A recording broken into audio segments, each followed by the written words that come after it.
ಸ್ಥಿತಿಯಲ್ಲಿದೆ. ಯಾವತ್ತಿಗೂ ನಾವು ಮೊದಲೇ ಹೇಳ್ತಿದ್ದೆ, ಹೊಗ್ಗ ಇದ್ದಾಗ ಯಾವ ಹೊಡಿತೋ ಗೊತ್ತಿಲ್ಲ ಅನ್ನೋ ರೀತಿಯಲ್ಲಿ ವಿಕ್ರಮ್ ಪಾಟೀಲ್ ಅವರಿಗೆಲ್ಲ ಗೊತ್ತಿದೆ.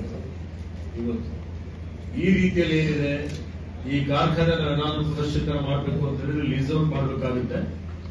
ಈಗಾಗಲೇ ನಾನು ಮಾತಾಡಿದ್ದೇನೆ, ಡಾಕ್ಯುಮೆಂಟ್ ರೆಡಿ ಮಾಡಿದ್ದಾರೆ ಅವರು. ಮತ್ತೊಂದು ಟೆಂಡರ್ ಪಬ್ಲಿಷ್ ಮಾಡ್ತಾರೆ.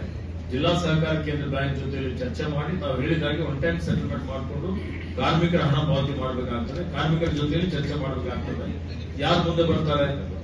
ಕಾರ್ಖಾನೆ ಜಮೀನು ಹಿಡ್ಕೊಂಡು ಇವತ್ತು 150 ರಿಂದ 200 ಕೋಟಿ ರೂಪಾಯಿ ವ್ಯಾಲ್ಯೂ ಆಗಿರ್ಬೋದು. ಆದ್ರೆ ನಿಮ್ ಸಾಲ 300-400 ಕೋಟಿ ಇದ್ರೆ ತಗೊಳ್ತಾನೆ.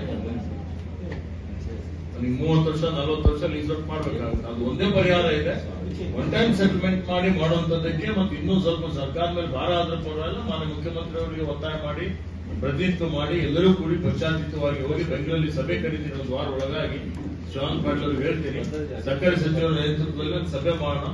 ಎಲ್ಲರೂ ಕೂಡಿ ಮಾನ್ಯ